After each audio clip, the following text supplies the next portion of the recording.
Seorang ayah memang tidak mengandung. Seorang ayah memang tidak menyusui anak-anaknya. Namun seorang ayah rela banting tulang peras keringat demi anak-anaknya. Seorang ayah rela mengorbankan kesehatannya untuk membiayai kelangsungan hidup anak-anaknya. Bahkan harusnya seorang ayah ada yang mempertaruhkan nyawa di saat bekerja demi anak-anaknya. Ada yang lebih dari itu. Seorang ayah berani menanggung risiko masuk neraka Allah, menjadi pencuri hanya ingin memenuhi kebutuhan anak-anaknya. Apa yang diminta oleh seorang ayah kepada anaknya dari hasil kerja kerasnya, dari apa yang telah ia korbankan, bukan membalas dengan uang yang kita berikan kepada ayah. Cukup hormati dia, cukup doakan setelah kematiannya. Ayah pantang menyerah di hadapan anak. Namun tahukah kita, seorang ayah, karena kita adalah seorang ayah yang hadir di sini, ia akan sanggup, ayah sejati, mengatakan bisa, padahal ia tidak akan bisa. Di saat ketika kita tertidur lelap, ia bangga melihat kita. Anakku berhasil, anakku sukses, anakku berhasil, anakku sukses.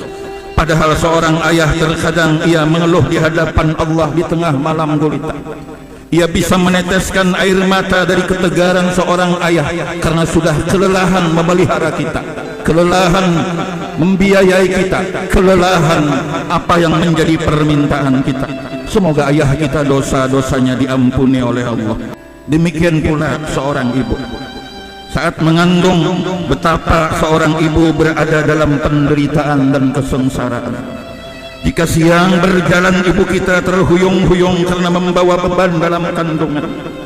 Bila malam tiba, terasa penat badan ibu, tak bergairah sekujur tubuh, lelah letih, terasa sakit, dan nafsu makan ibu pun terus berkurang.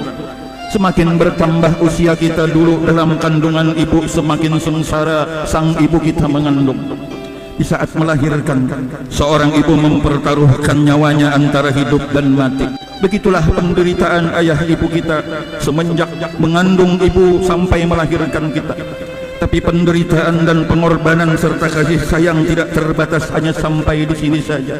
Ketika kita masih berusia belum genap 5 tahun, ayah dan ibu kita benar-benar memperhatikan kita.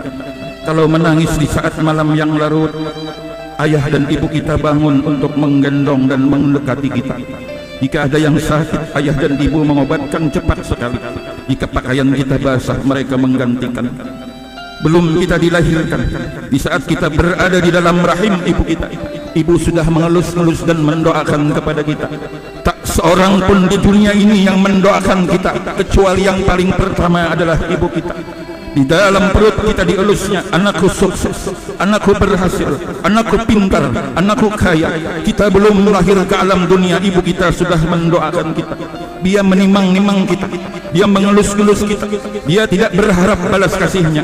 Cukup hormati dia dan cukup kita doakan setelah kematiannya. Pertanyaannya, kenapa permintaan istri dan anak-anak kita cepat kita kabulkan ketimbang permintaan orang tua kita?